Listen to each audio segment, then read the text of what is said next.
Last month, a tentative deal was struck between railway freight companies and their unions after direct intervention from the office of President Biden. That deal now seems to be in question as a union representing railroad track maintenance workers has rejected a tentative deal, renewing the threat of a strike that could cripple an already struggling American economy. The vote announced Monday by the Brotherhood of Maintenance of Way Employees Division was 43% in favor of the proposed 5-year contract and 57% opposed. Andrew Donaldson is a commentator with Young Voices, a host of Heard Tell Radio, and is the managing editor of Ordinary Times magazine. A widely published author joined the Daybreak Insider Podcast to discuss the looming threat of that railway freight strike. When you get with these unions, we're dealing with 12 separate unions. This is not one union. So this is it. You've heard the joke about the wheel in the wheel. This is a wheel in a wheel and a gyroscope inside of a red rubber bouncy ball that's getting thrown against the wall back and forth.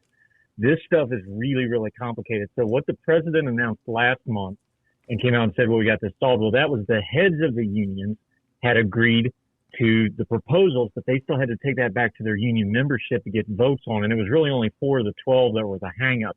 So now that process is underway. They've gone back to their union shops, and not all the union shops are on board with that agreement. So it's almost like starting from square one. And again, there's 12 of these, and they've all got to agree on it. This negotiation's been going on for 3 years. It's complicated. It's hard. And there's a little bit of a sleight of hand here because they know with the cooling off period and the rules and the way the union elections go, after doing that announcement and getting that from the White House, they knew that was going to push it past the November elections. It's a little bit cynical play here, but that's the problem. There's a lot of moving parts to this. Donaldson explains the importance of rail freight, but says that, in his opinion, the deal will likely get done. It's been 30 years in America since we've had a full-blown railroad strike. And remember, America is a little different than most of the rest of the world. Freight has priority over passenger service because freight owns almost all the rail lines with a few exceptions. So whatever the rail freight companies want to do, that controls all of the rail service in America. And there's one other real important thing to notice here, too. They pick their timing well because the transportation and logistics calendar runs different than your normal calendar. I know a lot of people aren't really thinking about Christmas yet. The surge of mercantile goods that go into the Christmas shopping season, that's what's getting transported right now. So this is actually one of the busiest times of the year for transportation logistics because they're stocking everything up for that blitz, what everybody calls blitz, October, end of October, November, through Thanksgiving, Black Friday, through the first of the year, right? That's what's getting moved right now. So that's why the threat of the strike is a little bit heightened. Now, after having said all that, let me preface it with this. I still think this gets done. Remember, I've said this has been going on for about 3 years now. It's bad for everybody for a full strike because the unions will lose the will of the people to support them. The companies obviously lose money. It's bad for the country. I don't think anybody really wants to go there. And the asks of the workers here are not astronomical. It's actually mostly over benefits, not pay. So I think it still gets done. But yes, if you have a strike at this particular time, it's going to interrupt one of the biggest economic buying seasons in an economy that's already a little shaky. Donaldson says that the Biden administration got out over their skis announcing a deal before there was a deal really done. A month ago, they came out and said, oh, we've solved this problem, and they get the big press buzz. The problem was that turned out to be a little bit more PR than fact.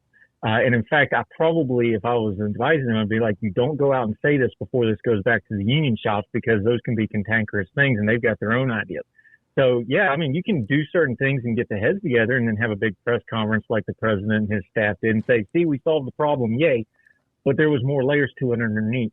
You got to be really careful with this stuff because you're dealing with a lot of people. You're dealing with 12 separate unions. I can't emphasize that enough. Dealing with 1 or 2 unions is hard enough. 12 of them at once, that's exceedingly complicated.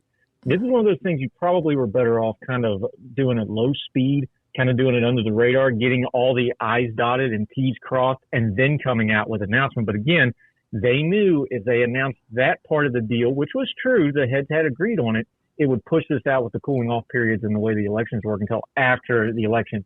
They kind of kicked the can down the road, and they've probably made this process a lot worse for doing it. Donaldson goes on to explain the impact a freight strike would have on the country if unions can't come to an agreement. if they did a strike, a national strike, which again, it would have to be in the November time period now because of the way this has gotten pushed back, you're talking about 30% of all the freight in the entire country just stopping.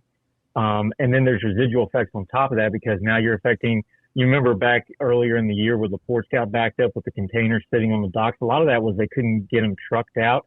A lot of those containers moved by rail, so it would have a rippling effect on other sectors as well. So even though it would immediately shut down about 30% of what's already moving, it would have a stack-up effect behind that of everything in the logistics supply chain all the way back to the suppliers. And of course, the suppliers, both overseas and domestically in a strike, they're going to start looking at what they're going to do because if they can't get their stuff moved, they're going to have to come up with other things. They may cut down production.